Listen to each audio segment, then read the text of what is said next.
So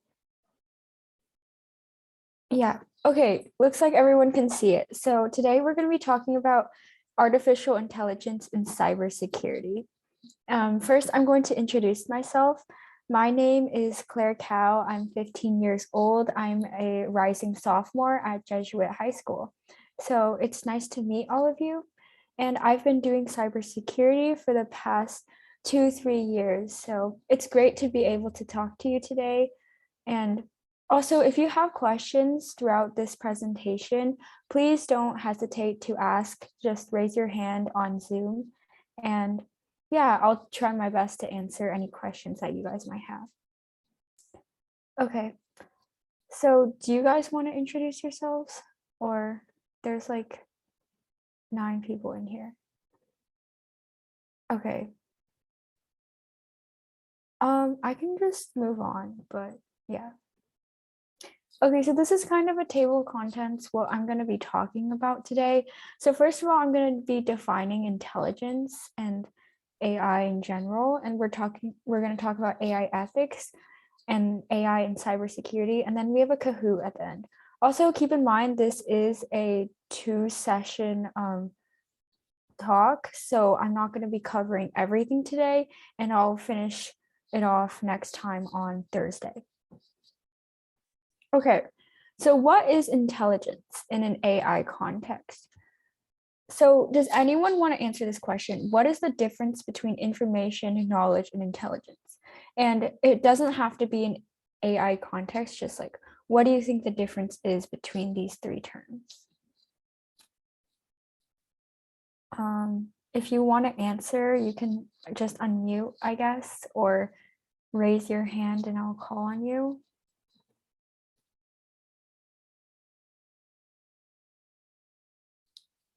Okay, I don't really want to cold call people. So if I could have a volunteer to answer this question, that would be great.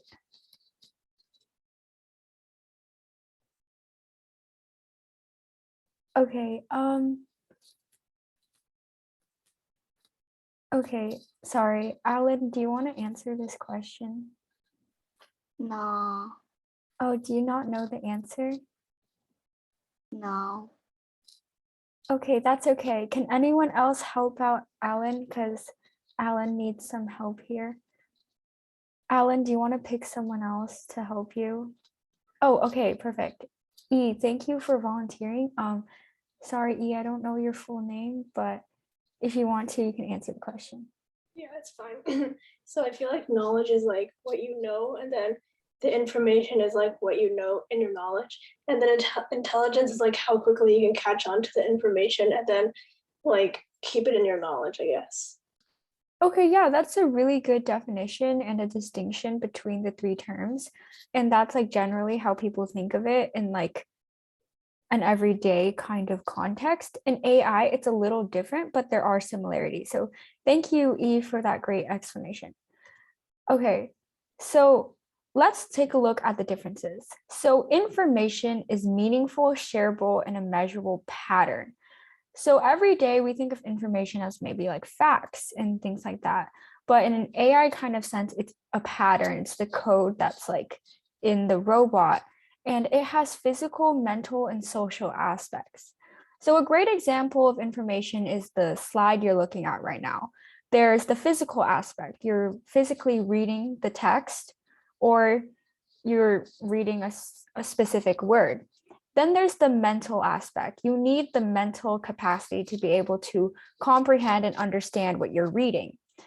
And there's also social aspects, which is the shareable part of the definition. Like, how do you share this information? How does it affect other people? How does it affect your society? And how are you going to take this information and apply it in your life? So information really is more broad than you might think it is, because it encompasses all of these 3 different aspects. And also it has to be meaningful, shareable, and measurable. And meaningful doesn't necessarily mean all information is good. Meaningful can mean that like all information has some sort of impact. So that can be negative or positive. Okay, now on to knowledge. So E explained this pretty well. It's knowledge is basically kind of a store of information that enables us to act. So one example is we know how to breathe. Like that is an innate knowledge that we know. Like we are born, and hopefully when we're born, we know how to breathe. Otherwise, we may not live too long. And as you grow up, you can generate new knowledge and gain new information by going out into the world and learning more. So when you're born, you don't like innately know what a tree is. But like when you grow up and you go outside, then you like eventually learn. However, knowledge is different than beliefs, and that's kind of like a core concept because knowledge is pretty like justified. So this is like a definition I found from like Socrates, who's a Greek philosopher, I believe. But basically, beliefs and knowledge are similar because they both enable us to act and they're both like reasoning behind our decisions and actions. But knowledge is justified and generally more fact-based. Does that make sense? Does anyone have any questions? Okay.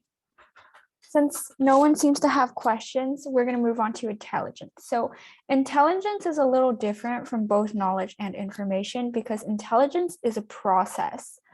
So it's using information and knowledge to problem solve, and it's more about your ability to adapt and respond using the information and knowledge you have to some sort of problem or some sort of event. So it's more of a reaction and how you apply it. So I think E also explained this pretty well. It's basically how you use your knowledge and information and how you analyze and understand it.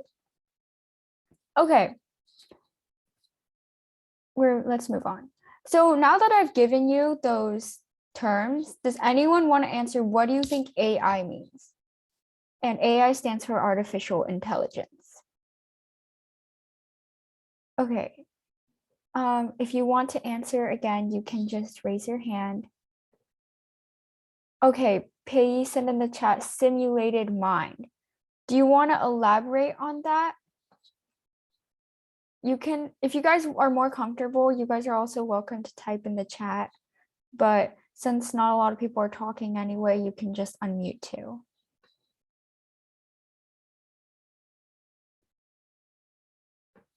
Okay, does anyone else want to add on to Pei's answer or give another answer?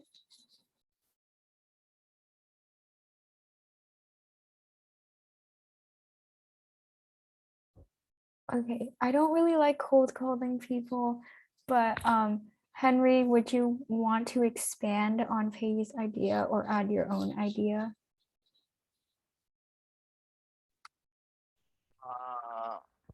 I think what they mean is that like it's supposed to kind of like simulate the consciousness of the human mind in this like ways of thinking and its process of thinking. Okay, thank you for your answer. Yeah, that is pretty much what it means. There's a little more depth to it because a lot of things are pretty complicated, but using the depth terms I just gave you, it's basically computers using information and knowledge to problem solve and complete tasks. So yeah, it's pretty much like computers using knowledge and information and like having intelligence and kind of simulating a human mind. Although we will find that robots and humans are different. There's a lot of similarities obviously, since humans kind of created robots, but and artificial intelligence, but yeah, there are differences. Okay, thank you. Okay, now we're gonna move on to talk about some AI ethics. So AI ethics are defined as moral principles that are intended to inform the responsible use of AI technology. And AI ethics is extremely interesting because, as we probably all know, there are major tech companies like Google and Microsoft, so many more and they all agree regulation is necessary, but they honestly probably don't want it to interfere with development.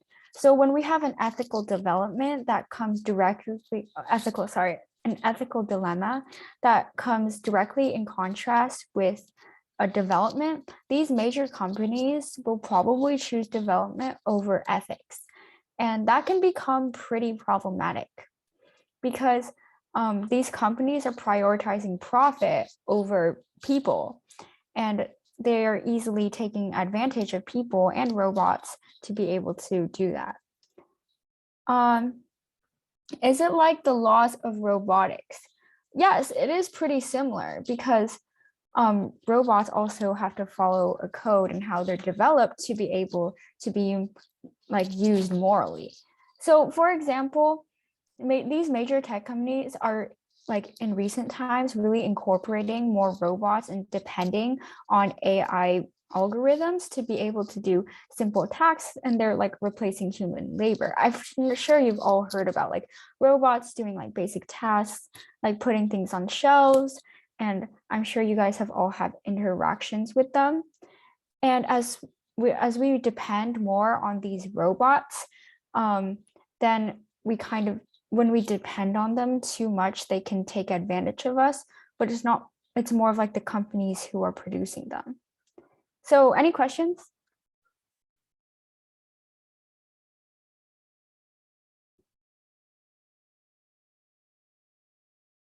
Okay, I'm going to take the silence as a no, but thank you, Peggy, for sharing your thoughts and ideas in the chat. And if you guys want, again, to put responses in the chat instead of saying it out loud, that's okay too. But yeah, it'd be great if you guys could participate in any way. Okay, so here are some examples of AI ethics, and this is by UNESCO. Is anyone familiar with UNESCO? Or does anyone want to give like does anyone know what UNESCO is?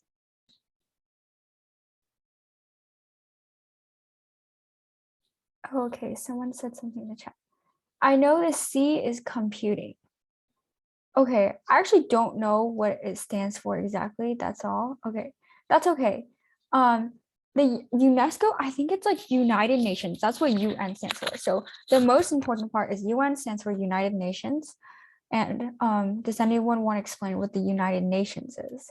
You don't have to give me a whole like, you know, historical background. Just like in general, what does the United Nations do, and what is it?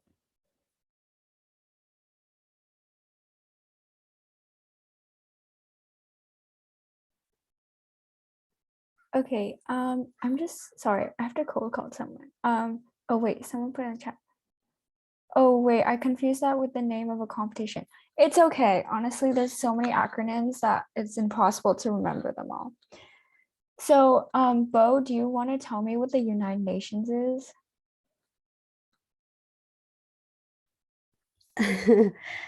It's kind of a global organization.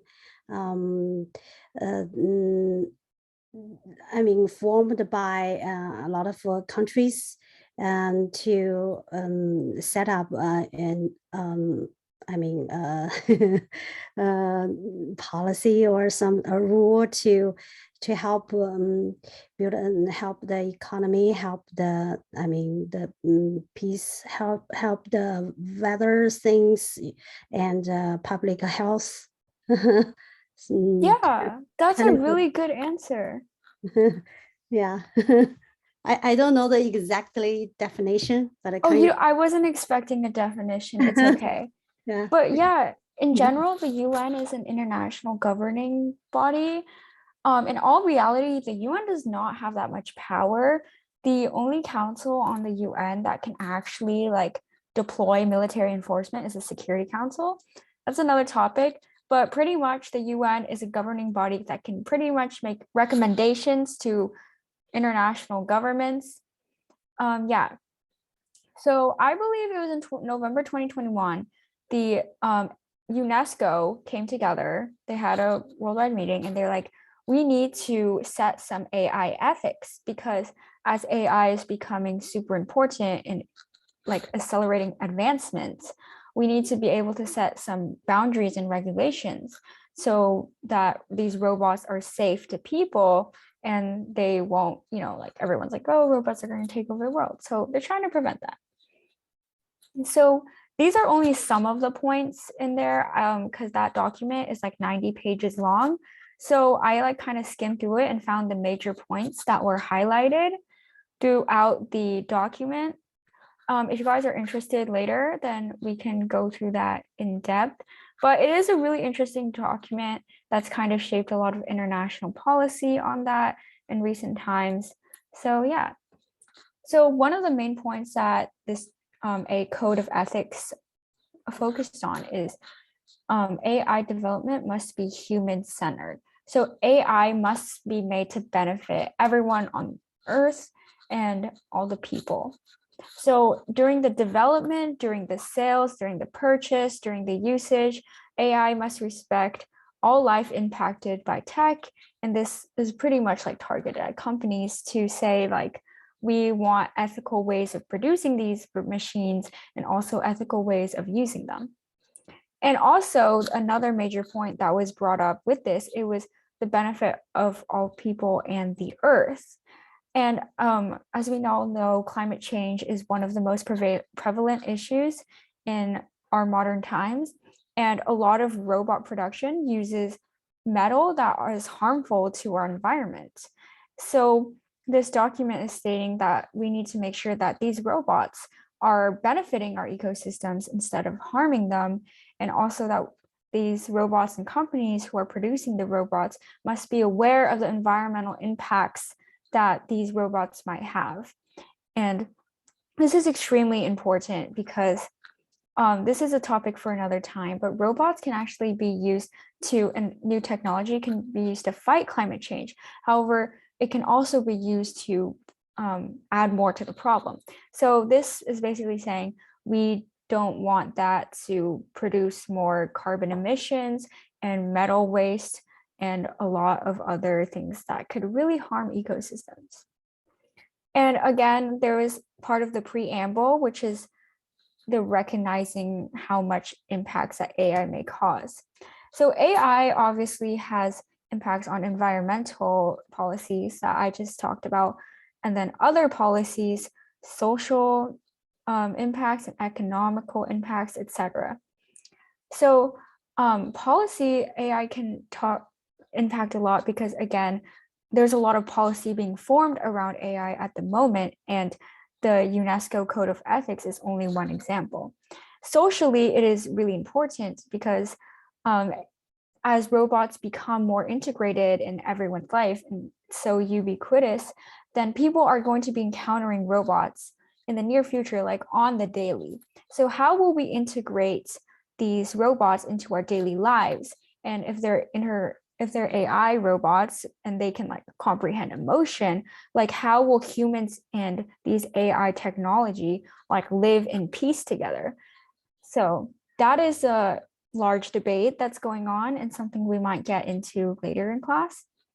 And obviously there's an economical aspect, like making these robots is extremely expensive, first of all, but it can also make a lot of money. So a lot of major companies, like I said before, like Google and Microsoft and Amazon are really looking into this to make a lot of money out of it and also to like really speed up their production by using automated robots instead of human labor. And this is kind of like common sense, but AI robots must respect basic human rights. They can't infringe upon human rights. So basically they're saying robots should not be made to like intentionally harm people. And this is something interesting that I also found. Do Cortana and Siri count as AI? I'm not sure about that. I mean, I would think so. It was like a form of it. Does anyone else want to answer that question or have an answer?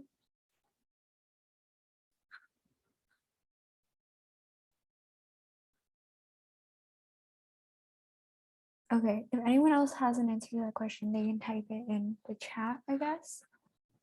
And I'll continue. So another really interesting ethical code that was contained in UNESCO's code of ethics was they wanted to promote equity and diversity and equal access to such developed and technological AI machines. And I found this to be really interesting because in their document, they provided a lot of statistics about marginalized communities, especially in the STEM profession. So apparently only 2% of the entire AI field is women. So they wanted to make sure that these robots first of all, are not biased in any way. And also they want to make sure that everyone has equal access to them and how they're being produced is in an equitable and diversified manner. So basically they don't want like a one race or gender dominated field because that's discriminatory in a lot of ways and also excluding a lot of groups of people and minorities. And this also goes to no harm and discrimination. And another major one is the right to privacy. So who here has used Face ID or fingerprint?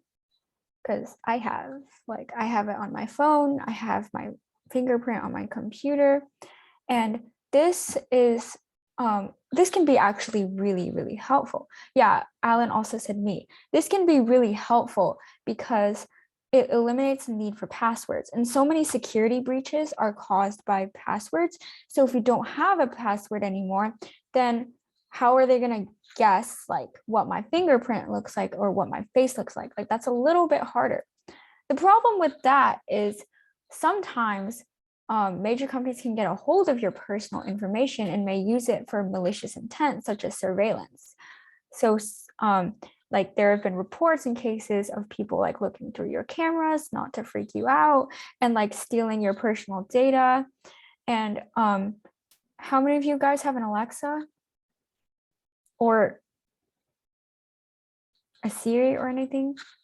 I have an Alexa in my room, and Alexa is literally listening to you talk to hear when you say Alexa. There's obviously a setting you can turn it off, so be careful. But yeah, your sister has one. Yeah, so Amazon actually has like access to like that information. So there's also a right to privacy there because I don't really think Amazon needs to be listening in on every single conversation I have, but yeah. And another major one is transparency, which is honest and open communication.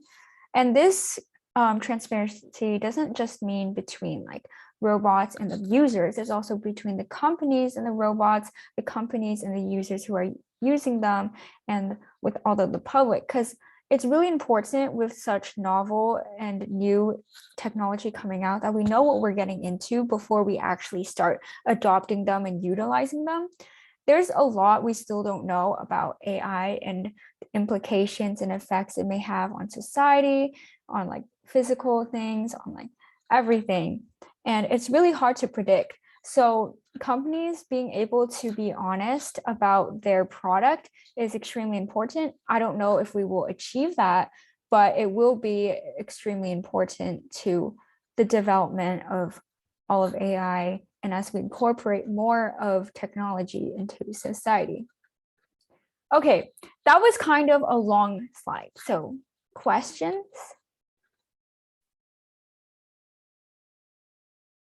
Okay, if you guys don't want to talk now, that's okay, because the next slide is going to be a discussion. So yeah. Okay, so now that I've talked about some of the ethics that UNESCO wants to implement, what are some AI ethics that you think should be implemented and why? And I'd love to have everyone answer this question because I do think it's really important. So does anyone want to go first?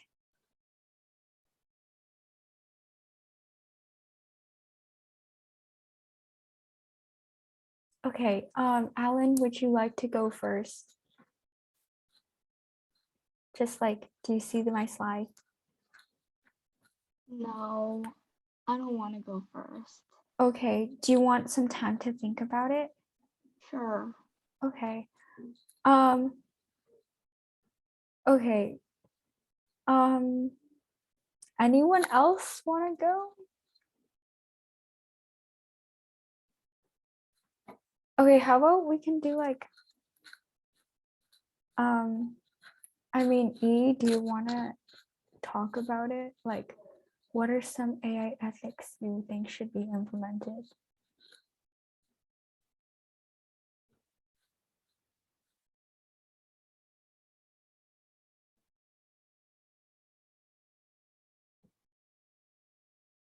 You feel like the current ethics are enough.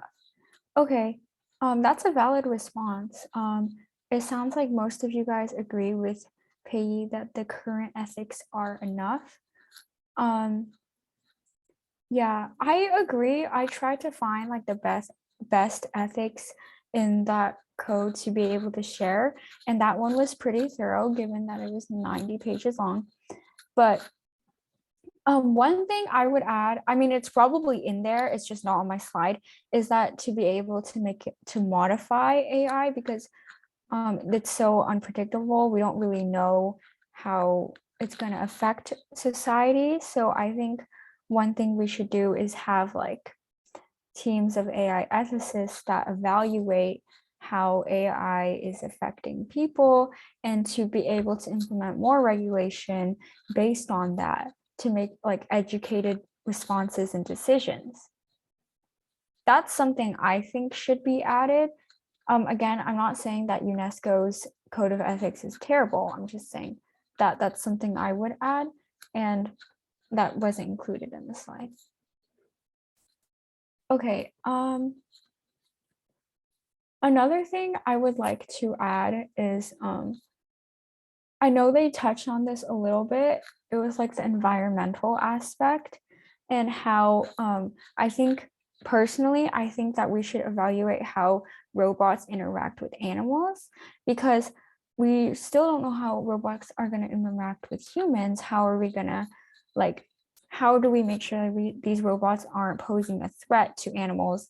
And maybe some animals think they're predators and start like, I don't know, mauling the robots. So how do we prevent that from happening? How do we study the effects on that?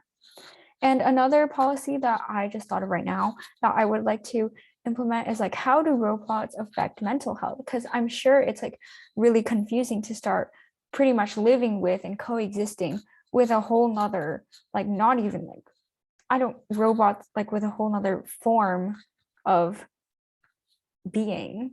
I don't know if robots classify as a living being, but another form of something that we have to live with every day. And that's something that transition should be monitored by these code of ethics.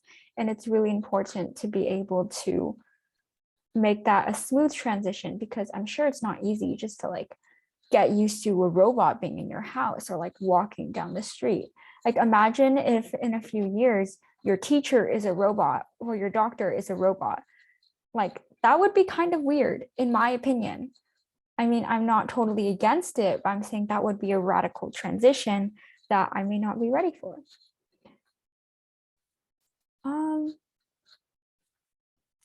Yeah. Okay, so does anyone else want to answer this prompt? Either in the chat or just unmute. Alan, do you have an idea?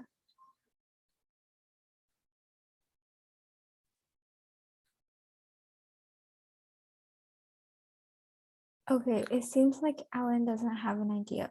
That's okay. This is kind of like a big question that you guys can think about, and we can always come back to this question and we can move on, which is ethical dilemmas. So this one will actually require a lot of your participation because I'm going to be asking you a lot of questions because ethical dilemmas are meant to be talked about. They're meant to be debated on. There is no right or wrong answer. So don't worry about that. I will not be judging you on what you think. Again, these are all like pretty big debates.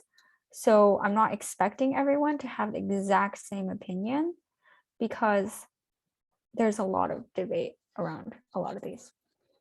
Okay, so first we have biased AI.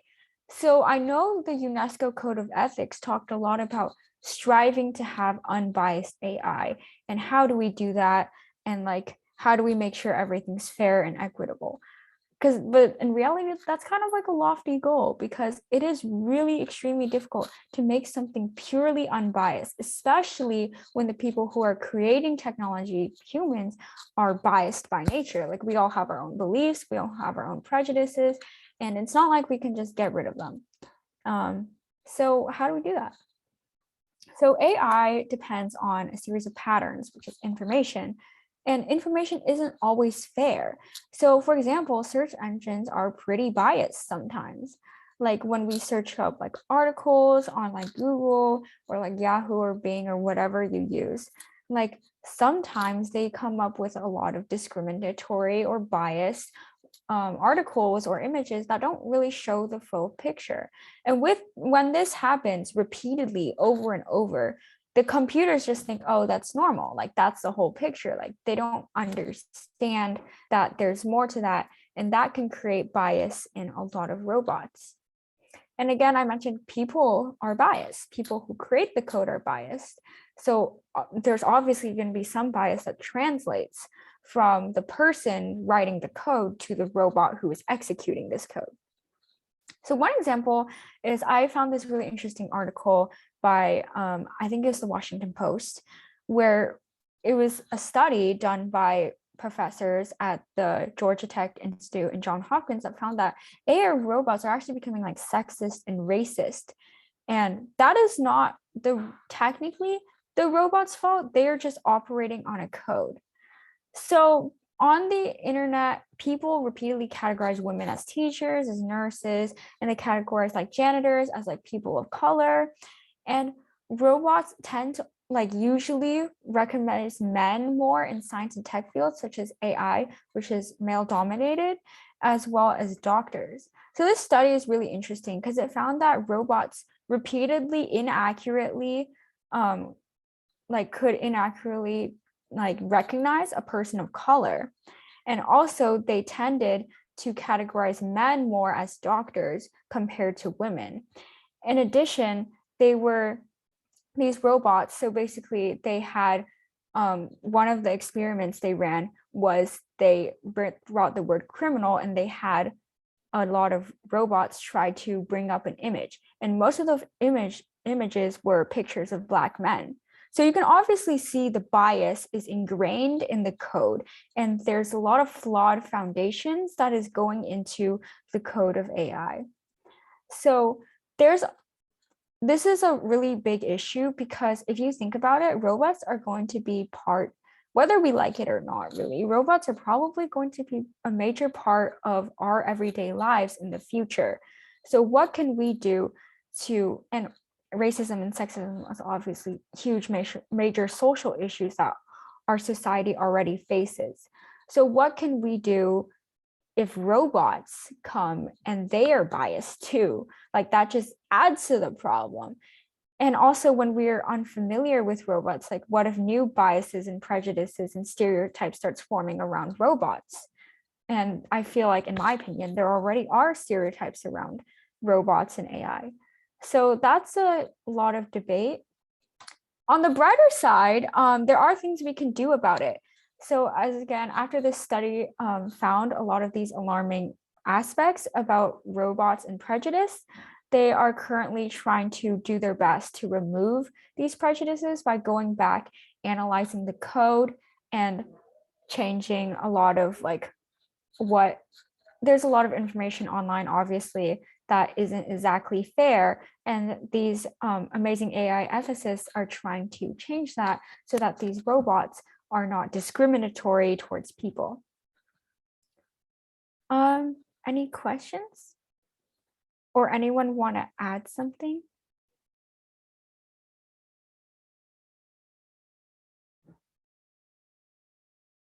Okay, yeah. This is a pretty heavy topic, but it's something I'm interested in. And here's some impacts of biased AI. So we might think of, oh, but like robots aren't even in society yet. Like, how can they even be impacting society?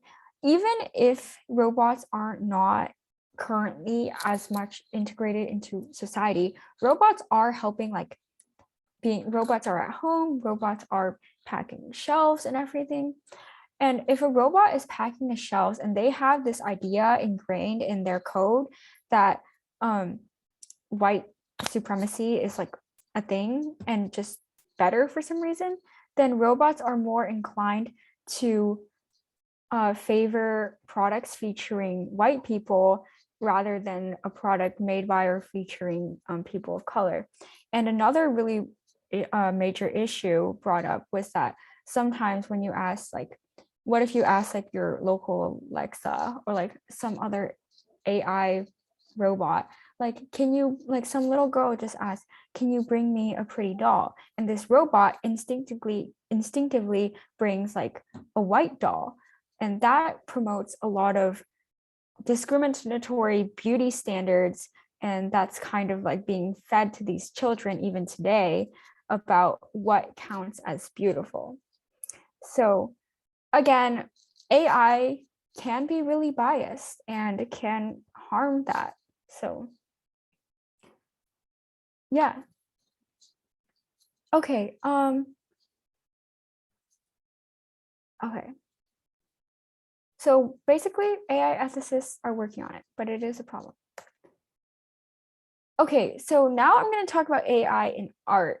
So this is also really interesting because in 2016, an AI robot made this collection called the Next Rembrandts, which is basically AI machines recreated Rembrandt's entire collection perfectly. So here is on the right side, there's the self-portrait of Rembrandt created by the AI robot. So they basically examined like every single teeny detail of the original painting that was painted over 250 years ago. And they recreated it to like down to the last perfect detail. And a lot of people were honestly shocked and amazed because it was like perfect. It was like everything was perfect. Like the mood was still there. You can see Rembrandt's specific style. And here you can see some like angles, like capturing and comparing like the exact measurements of how Rembrandt painted it over 250 years ago. So at first that I think that's pretty cool for AI to be able to copy something. Yeah, okay. Peggy stated in the chat that I remember once seeing a video that was entirely AI created and then comparing it with the video made by the human, and it was perfectly matched. So basically AI can kind of perfectly recreate art now. That is pretty cool. But then a lot of people in the art community were debating, who is the artist? Is it the algorithm that created the robot? Is it Rembrandt himself? Because Rembrandt was the original painter and all this robot did was really copy the pixels. So it was pretty much an elaborate copy and paste. Is it the computer? Is it the coders who wrote the algorithm? So that is a major debate that is going on right now. So who do you think the artist is? And there is no right answer to this question. But who do you think should get credit for the art? And this is a huge debate in the art community, in the AI community. If you think it's the algorithm, do you want to like raise your hand?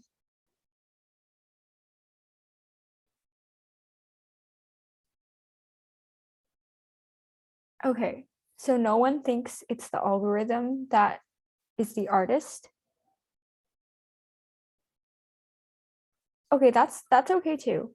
But can someone explain why they don't think it's the algorithm?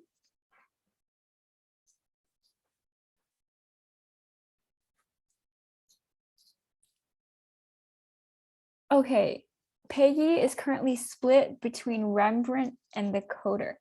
The algorithm was created by the coder. Okay, so that's a good argument. So Peggy says the algorithm was created by the coder. So I'm inferring here that therefore the coder should get the credit, not the algorithm. Is that correct? Okay, well, I think Peggy's still typing the chat. Also, Peggy, you can just unmute, like it's okay. Unless your mic doesn't work, that's fine too. Rembrandt made the original painting. Exactly, that's the dilemma here. Rembrandt Oh, your mic doesn't work. That's okay. Thank you still for participating in the chat. Rembrandt made the original painting. That's correct. However, the counter argument for the computer or like the coder or like the tech side getting the credit is because it does take a lot of work to copy a picture painting exactly. And it wasn't like it was a copy and paste. It was like the computer drew it on a canvas like individually. So technically it was a reference, but it's also highly debatable. So yeah, it's highly debatable. Again, this is like a huge split. So no answer is right or wrong, and you are allowed to change your opinion. It's not set in stone. So Rembrandt was just inspiration. Kind of, but also not really, because they literally like copied his painting. Like, you know how like artists use a reference? So when I like draw, I have a reference, and sometimes if I want to, I try to like draw exactly like the reference. Pretty much they did was like, it's not like they used like tracer paper, but they basically like recreated it. So yeah, it's a big debate. So Kevin, do you want to give your input on who do you think the artist is?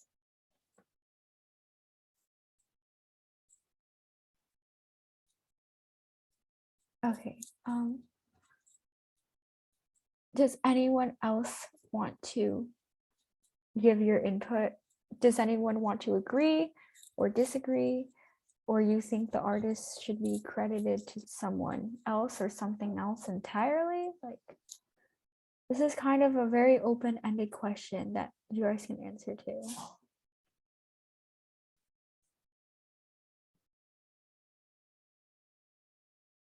Okay, again, I don't really want to cold call people, but I kind of do need participation. So, E, do you want to put your input? Like, who do you think the artist should be, or who do you think should get the credit?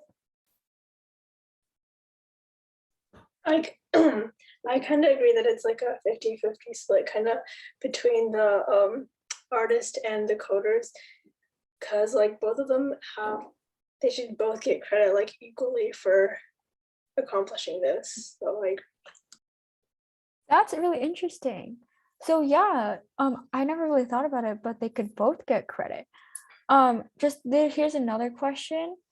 Who do you think should get credit? The coder or the computer? Like the person who wrote the code, or like the robot itself? Like just between those two, if we don't even think about Rembrandt. The coder. So Alan says the coder. Alan, do you want to elaborate on why you think that is? Well, the coder like wrote all the like things out, and then the robot machine thingy is Mhm. just like doing what the like coder says. That's a good reason. Is AI considered conscious? Some forms, I think, well, that's another debate. But some forms, yes, because some AIs developed to have emotion, not all. But yeah, that is a good question. And I would say in some cases. Okay. And yeah, I agree with you all. I think the coder should get the credit. Okay, if this AI was conscious, then it should at least have some credit. Okay, that is a valid argument. I also agree that computers shouldn't be left out of the picture completely, because without like the AI, without the robot, then the code would be useless. But without the code, the AI would be useless. So both of them need to like work together. But I do agree that code is pretty much essential. Alan says, I think the coder and. I think So, the coder. Yeah, go ahead. I think the coder and the AI should get like credit, but I think the coder person should get like more. Okay. Yeah, I agree. I think that's a really important point. So, Alan, I think, is saying that they both are playing an important role, but the coders are ultimately doing the most work because, I mean, they've made the code, right? So there are a lot of ways to see it. That is a good point, and that is a lot of what AI ethics are. There are so many different viewpoints, so many different perspectives, and yeah, and this brings me into my next question. Is AI creative? And this has been kind of a debate for a while because AI can now create your own art. Like there's really cool websites out there. We can get into that later where AI is making art. Like you can have AI generate art. There's a lot of different artists made by AI computers. Sorry, there's a lot of different art pieces made by AI computers. And there's again a debate on who actually gets the credit, who gets the most credit, if multiple entities are getting credit for the art. So what do you guys think? Is AI creative or is it not creative? Because ultimately it is humans who are using their creativity to make a code. So who thinks AI is creative? Raise your hand or speak or put something in the chat.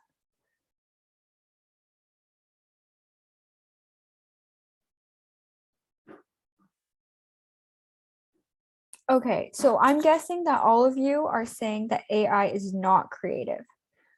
Can someone speak on behalf of that viewpoint? I think it's not creative because like the AI just basically just copies whatever like they're told to copy. So then they don't really have much choice. Okay, that's a really good point. So yeah, does anyone agree with Alan or does anyone oppose Alan? I agree because the AI doesn't have like its own free imagination. Just it's the humans that have the creativity, and the AI just follows like whatever they do, and to like generate the artwork. Okay, so that's a really interesting point. Again, this is a major debate, but if we go with E and Alan's thinking that AI is not creative, then would AI get credit at all for making a piece of art, or is it again just the coder? So those two questions, you guys, that's a hypothetical questions. If you want to answer that, please go ahead. But it's just like to get you guys thinking about how those two issues are connected, like who is the artist and is AI creative at all? And how does that affect who the artist is or who the artists are? So there could be multiple. Okay, we're going to move on. That was a great discussion. Thank you so much for everyone who participated. Okay, AI in courts. So this is another major ethical dilemma or ethical thing. Pei says, I'm not sure that's a good idea. Okay, so Pei already thinks this is not a good idea. Do you want to explain yourself before I get into this? Okay, I'm assuming Pei's currently typing answers in the chat. AI doesn't have emotion. You mean some AI, but most AI does not have emotion. Okay, that is really important. That is a really important point. Okay, so this is going to be a great discussion. So here are some benefits, or not benefits, or arguments why people want to incorporate AI in a courtroom setting. Wait, that could be a good thing though. Exactly. So maybe AI not having emotion could be a good thing. Maybe it's a bad thing. It depends on the way you look at it. So, okay. So first of all, it's increased efficiency and accuracy. So what I mean by this is that court cases typically have thousands of facts. Like there's pages and pages of affidavits and which are witness statements. You have to be able to recall witness statements. And AI can pretty much recall these witness statements and facts like just super efficiently, a lot faster than the human brain can. So they would make better lawyers, better attorneys, possibly by this argument, a better judge because they remembered the facts better. Okay, so AI is supposedly more efficient and less biased than judge to deciding verdicts. But like we talked about earlier, is AI really unbiased? Like, we're not too sure about that. So some AI may be even more biased than a judge. So this argument may or may not be valid. Do you know what I'm saying? So I'm trying to get like the majority of the scope here, but there could be bugs and it could be hacked. That is also a great point. What if like humans hopefully cannot be hacked? I mean, they can be bribed, but similarly, like hackers can easily get into a judicial system. They can hack the robot judge. They can bring whatever verdict they want to through that, and that can be extremely dangerous. Manipulating with the court system is really dangerous because this court system sets laws and policies. And when you mess with, when hackers are able to get, when hackers are able to manipulate these robots who are pretty much controlling law, they can change the law in that sort of sense. So also that is another major concern. Also, they are less likely to be influenced by personal emotion. That is both a good and bad thing, depending how you look on it. First of all, it's a good thing because maybe judges will make a biased and unfair verdict or a decision because they had a personal experience. So let's say we're talking about a robbery case, and in the past, this judge has been falsely accused of robbery. This judge will probably be more sympathetic towards the defendant, the person who's being accused, because they have been in that similar position before. Robots, however, are not designed to have these personal experiences that they have, or some of them don't have emotions. So they are purposefully just there to be looking at the facts and determining who is guilty or who is not guilty or what actually happened. A lot of things like that happen in the court case. And it can be a bad thing because a lot of times, sometimes there just isn't enough information to make a good, solid decision. Sometimes evidence just wasn't captured. Sometimes that just wasn't able to happen in a court. And after that, all you have to do is rely on emotion. Like, who do you think is telling the truth? Like, what does your intuition tell you? And who do you think is lying? Who do you think is not lying?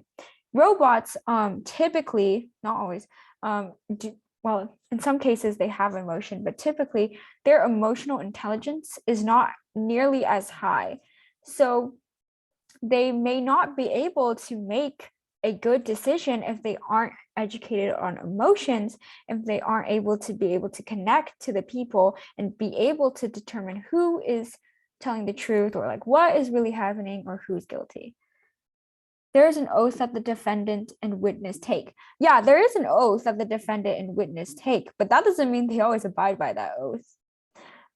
Like, I mean, I'm sure that people have lied on the stand before and gotten away with it.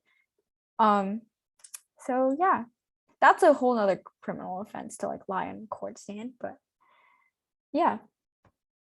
So now I want to hear your thoughts. Would you want to be judged by a robot or a human? Who says a robot? Raise your hand. Say something.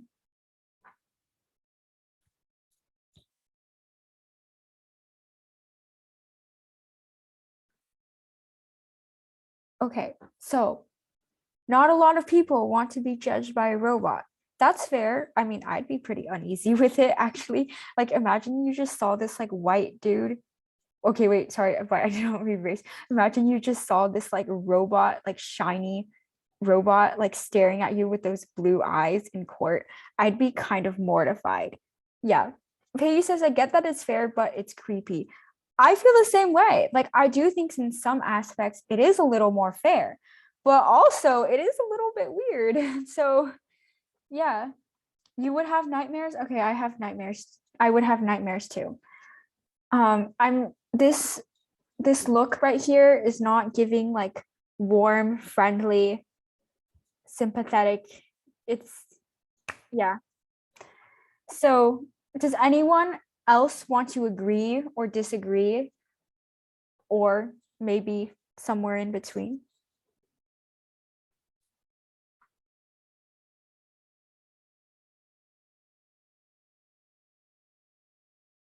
Okay, Justin, what do you think? Do you want to be judged by a robot or a human, and why?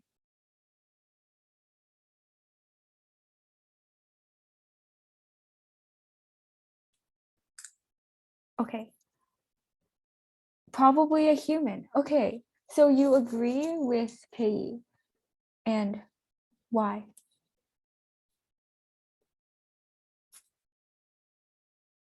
If anyone else wants to like chime in or like anything, please go ahead. Me too. Okay, so it seems that the consensus is that, you know, like judges and judicial systems should be run by humans. And I understand that. It's scary to not have any exceptions. That is a great point. Thank you, Kevin, for bringing it up. Robots, again, I think this ties back to emotions, probably won't have any leniency. It's just, this is the law, no exceptions. So it's probably really harsh. Like there's no exceptions. Like, yeah. Yeah, it is definitely a scary idea. Whether it's more fair or not, that's up for discussion. But I agree. I think most people would be unsettled by that, especially lawyers and attorneys. A lot of lawyers and attorneys are appalled at the idea, especially since their jobs are essentially going to be taken away if this actually gets implemented. But yeah, it is rather creepy.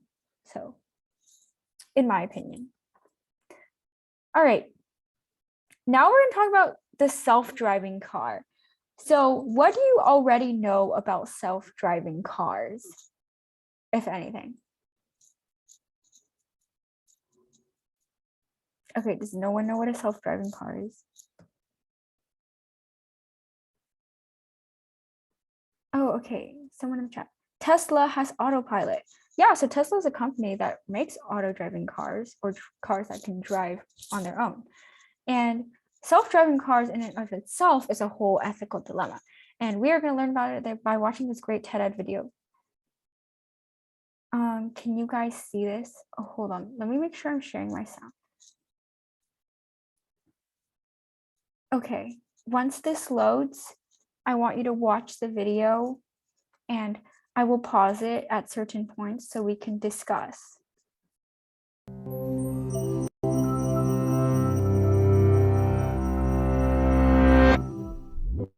This is a thought experiment.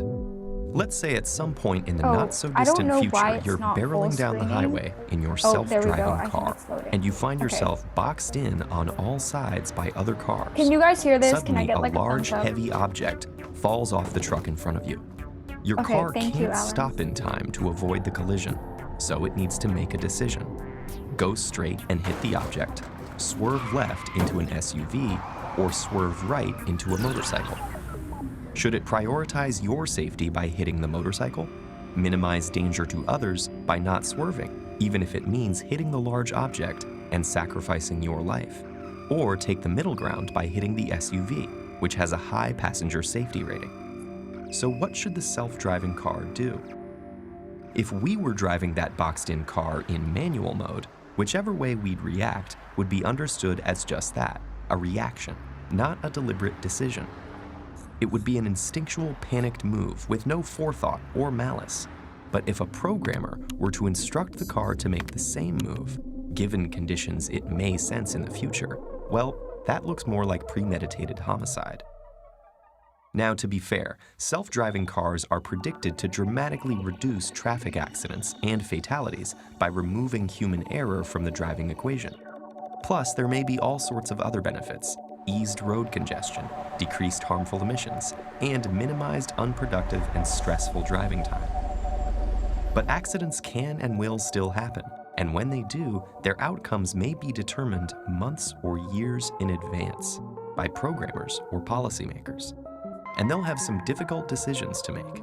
It's tempting to offer up general decision-making principles like minimize harm, but even that quickly leads to morally murky decisions. For example, Let's say we have the same initial setup, but now there's a motorcyclist wearing a helmet to your left and another one without a helmet to your right. Which one should your robot car crash into? Okay, guys. Who would you crash into? The one with the helmet or the one without the helmet? The one with the helmet. Okay, why? Because if I crash into the one without the helmet, he's most likely gonna like crash in his head and die. But then the guy with the helmet, if you crash into him, he'll probably survive because he has a helmet on. Yeah. Okay, I don't know when Peggy said this, but I know that there's an empty space on the bottom left. There's an empty space here, but I'm pretty sure it's hard for cars just to flip backward. Maybe there's not enough time. Thank you, Alan, for sharing that. I personally agree with Alan. That's what I would do.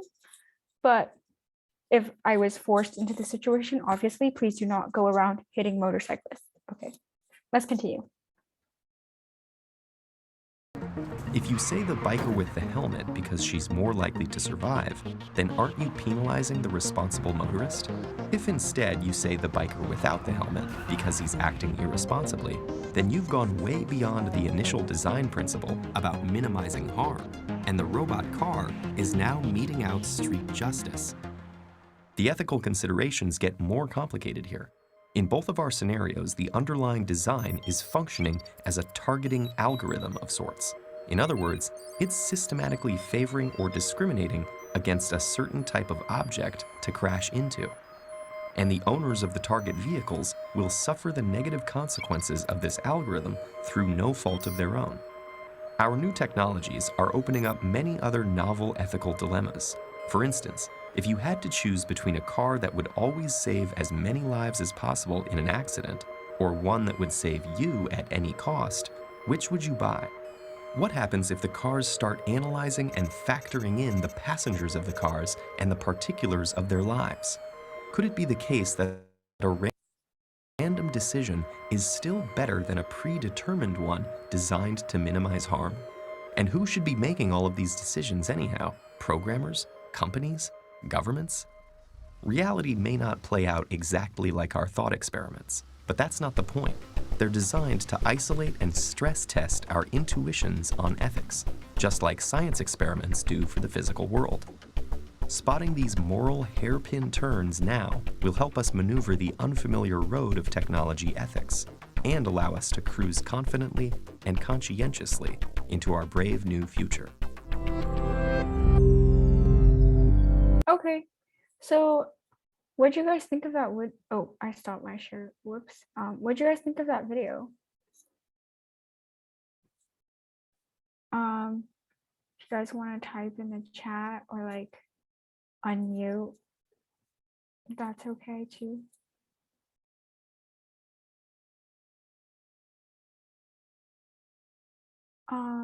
Okay. Alan said it was good and Peggy also said it was good. Do you guys want to expand on why it was good? Oh, okay. I'll kind of give you a little sneak peek at the next slide. But yeah, so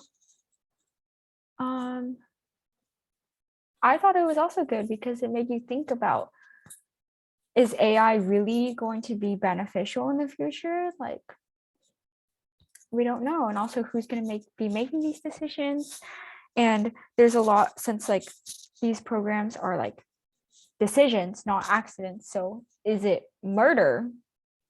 That was a heavy topic discussed and kind of hinted here and there throughout the video. So, but that's another debate for another day.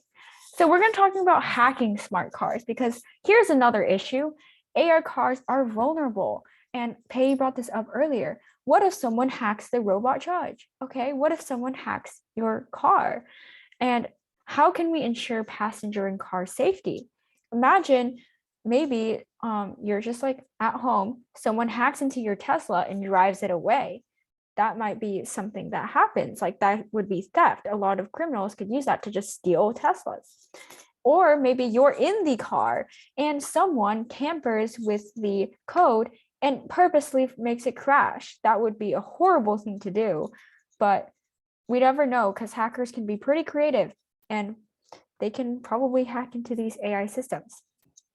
So how can we ensure passenger and car safety? That is a major question. Does anyone want to answer that? Oh, someone in the chat. On an unrelated note, I heard on NPR that there was a GPS service with low security that hackers can hack into cars through it. Yeah, so even through GPS services, like hackers can go through all sorts of loopholes to be able to get access to your information and data. This is not meant to scare you. This is just the facts that this is a threat. Hopefully you're not getting hacked. Okay. There are multiple attack possibilities shown on this diagram. There's the CAN bus attack, the man-in-the-middle attack, the Bluetooth spoofing, server-based attacks, eSIM, Bluetooth app, and infotainment system. So you don't necessarily need to know what all these different kinds of attack possibilities are, but just that they exist, they're real, there's a lot more of them too, and basically your car has a lot of vulnerabilities, and all AI has a lot of vulnerabilities. So how can we ensure the car and passenger safety? Cybersecurity, that is how we are going to do that. And the major question is, how will AI impact cybersecurity? Does anyone know what cybersecurity is, or does anyone want to give me a definition or kind of an all-encompassing explanation of what it is? It's kind of like self-explanatory through the name. Who have I not heard from? Bo, do you want to tell us what cybersecurity is in just like a short sentence? Or does anyone else want to type in the chat?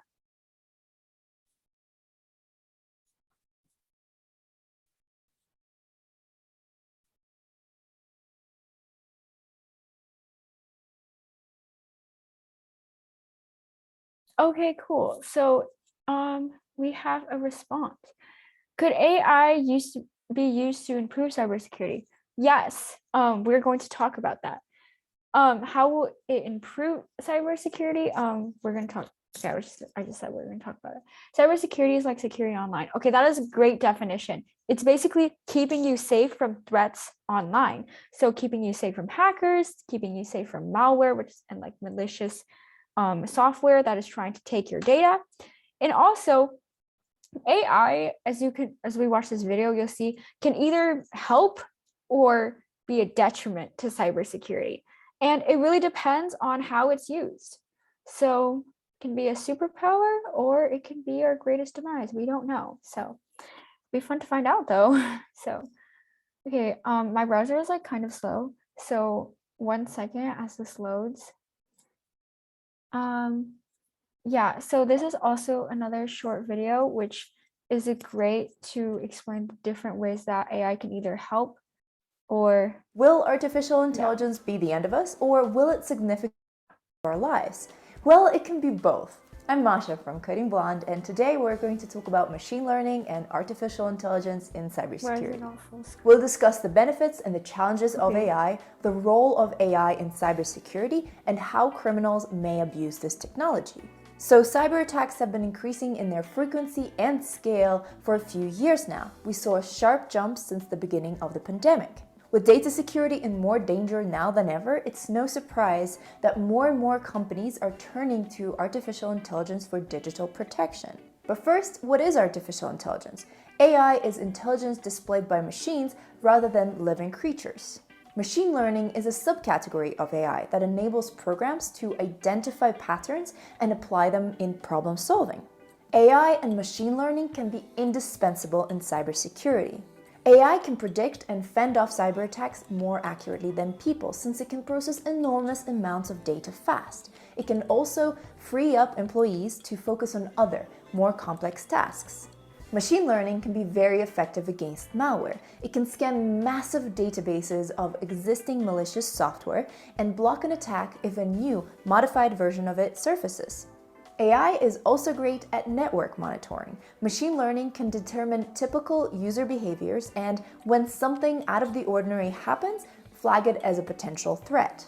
AI also plays a significant role in biometric authentication, which can eliminate the need for passwords. And that is good news, since a staggering 80% of data breaches are linked to weak passwords. Most importantly, it detects potential threats immediately, allowing cybersecurity experts to react fast. AI can help deal with critical vulnerabilities 40% more quickly. But AI isn't necessarily the all-powerful solution to end cyber attacks. It poses challenges too. First of all, artificial intelligence is not invincible. Some tasks performed by AI can be manipulated if hackers get access to them. For example, an AI program could be tricked into labeling a dangerous software or user behavior as safe, or the other way around. Biometric authentication can also be dangerous. Biometric information in the wrong hands can be used for surveillance or other infringements of our privacy. And unlike passwords, you can't change your biometric data. This brings us to another problem. The AI technology has enabled companies to collect and process more data than ever before. As a result, it will probably contribute to a further deterioration of digital privacy and security. Another challenge that AI poses is how expensive it is to implement. Since a lot of AI technology is still experimental, the cost associated with it might be too high for many companies. And what if criminals use AI? This powerful technology can enable hackers to carry out bigger and more sophisticated attacks very quickly. Like network monitoring and learning patterns of user behavior, criminals can also apply machine learning to determine why certain cyber attacks were unsuccessful in order to create more powerful and effective attack models. AI can also be used to create malware that resembles trusted software. It can be used to learn about the target network's patterns and execute dangerous attacks without ever being detected. Hackers can also exploit AI for more powerful brute force attacks with deep learning. When researchers gave AI millions of leaked passwords and tossed it to generate new ones, the program had an alarming 26% success rate. So will AI take over cybersecurity? It certainly will have a more prominent role in the digital security industry in the upcoming years. The AI market is projected to reach $38.2 billion in 2026, from last year's $8.8 billion. And with it being as powerful as it is, AI is becoming an integral part of the cybersecurity industry. For more cybersecurity news. Okay, yeah, so basically that video hopefully answered a lot of questions about how AI will play a role in cybersecurity. So here's some benefits that were discussed in the video.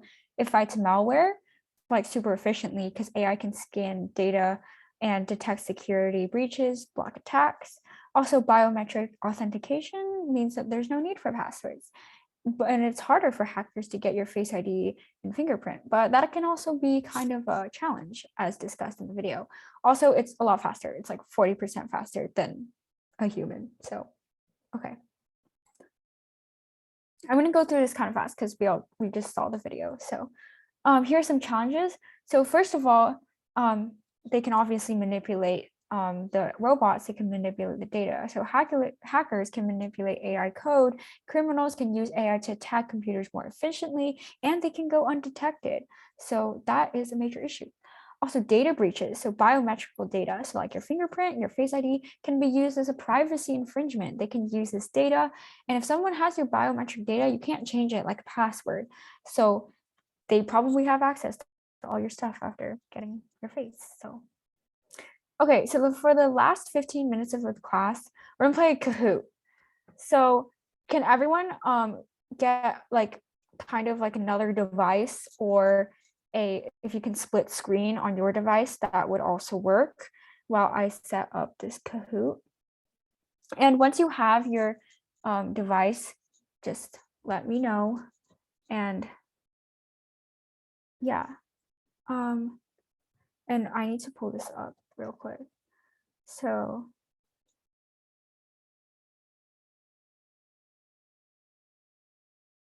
okay, once you have your device where you are ready to split screen, can you like type it in the chat, or I don't know, like unmute, I don't know, give me some kind of like indication that you are ready. Okay, it says Kahoot is not working for some kind of unexpected error. So that is definitely not a good sign. So let's be on standby for a minute. Okay, thank you, Pei, for saying it's ready. Okay, okay, hopefully this is working. See if I can share my screen. I think this is the right screen. Okay, it's loading. Okay, we're gonna do classic mode because I don't know, team mode is kind of confusing. Okay, get ready to join. That's the game pin. Oh, can you hear the music? I don't know. Kahoot music is really fun. This is just short. I think it's only like 10 questions or like 12. Okay. Yay, we have Justin. If you guys want, you can use your real names. If you want to do some kind of like funny nickname, I'm okay with that. Just make it appropriate. Okay, so we currently have 5 people here. How many people are in this meeting again? Minus me. Okay, we have 11 participants, so we're gonna need a few more. Okay, yay, we have 7 people. Okay, is anyone still joining? Speak now. Okay, we have ducks. Anyone still joining? I'll give you guys a few more seconds because I want to make sure we have time to finish this game. I don't really have a prize for whoever wins, but I guess you get infinite bragging rights. So that's great. Okay, seems like no one else is going to join, so we're gonna start this. These questions should not be too hard, but yeah. What does AI stand for?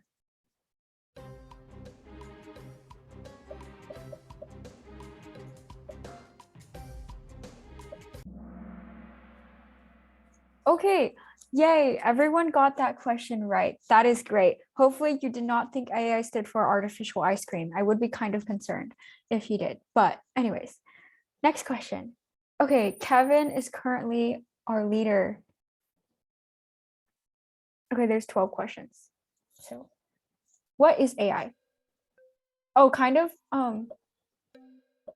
yeah, you guys can do it.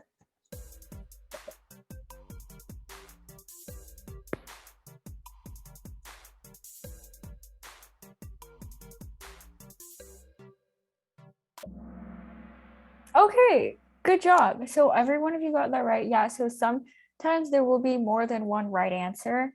But yeah, this definition, the one in yellow, was stated in the video. So whoever clicked that one, you're also right.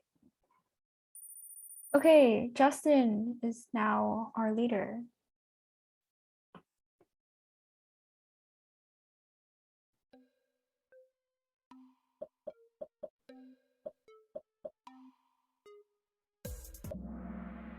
Okay, good job.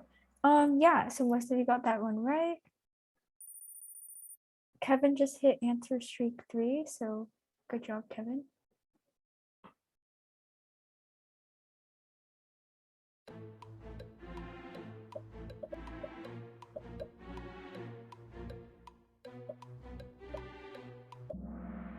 Okay, yeah, so that's right. It's a store of information that enables the act. So yeah. Justin is still in the lead.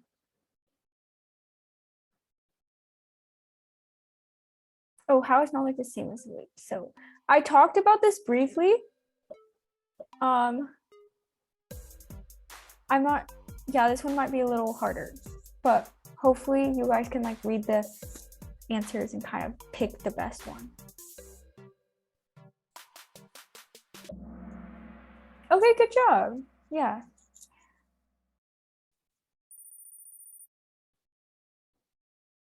Okay, how is knowledge different from beliefs? I think I talked about this.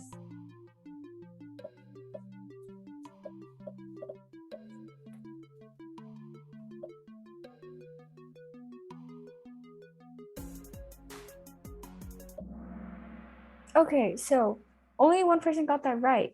Beliefs are innate and knowledge must be taught. So a lot of you put that one. That's not true because beliefs aren't innate because you're not born with beliefs. And some knowledge must be taught. That's kind of true. But the first part of that was not true. So that was kind of a trick question, but good job to someone who got that right. So yeah, maybe I should have gone through this better, but okay, A is now in the lead. Okay, I'm pretty sure I talked about this. So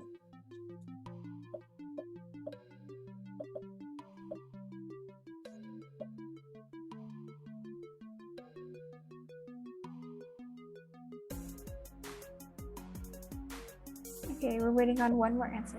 Okay, good job. Most of you got that right, so that's good. A has a streak with 7 correct answers in a row. Good job, A. Okay, what is one AI ethic? One of them.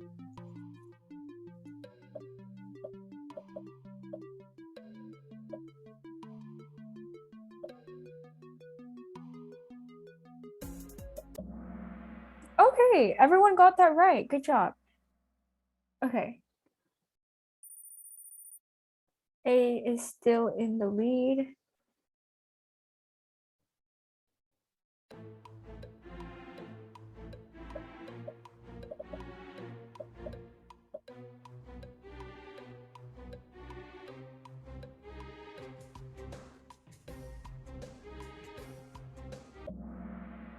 Yeah, good job. So both of the bottom 2 answers, the green and yellow, were correct that time.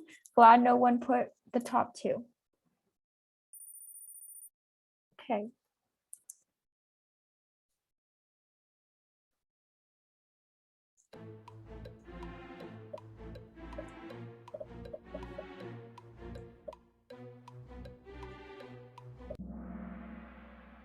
Good job. So AI is biased. That is a reason why they shouldn't be in courts. The question was why they should be implemented in courts. Or maybe some people just misclick because that red button is pretty close to the blue and the yellow. So that's also okay if you just like misclick. Okay, so A is still in the lead.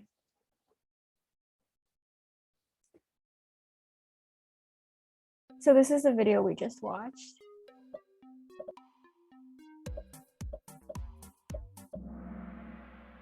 Okay, yeah, good job. AI, someone put AI makes computers invulnerable to attacks. That's not true because AI is not perfect and will not completely defend a computer. It can help though, but yeah. Okay, so I think this is our last question. So last one.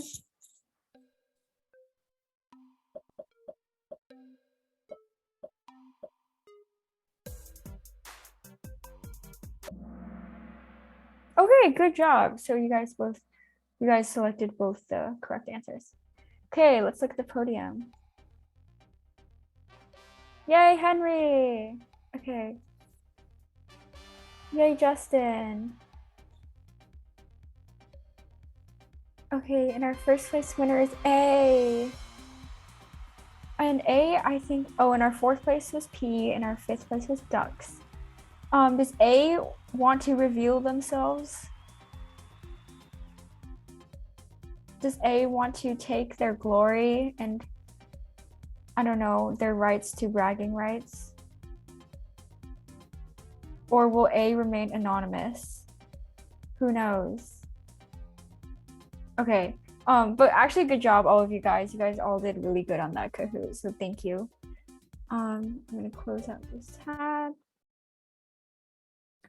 Oh, and you guys got 83% correct.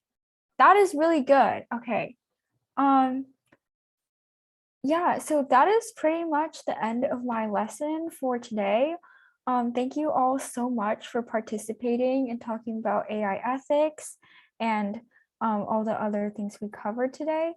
And I'll be super excited to be able to continue this conversation on Thursday. And if you guys want, we can do another Kahoot or some kind of fun, low stress quiz like that. Okay, before I let you guys go, does anyone have any final questions?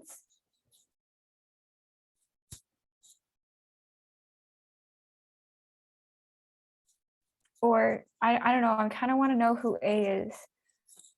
Or maybe A is anonymous. Maybe A was a bot, who knows? Okay, so seeing that there are no questions, have a nice few days and see you guys Thursday. There will also be a few more sessions after Thursday in the week after, so please remember that. Oh yeah, sorry. I was just thinking this week. Okay. Bye guys.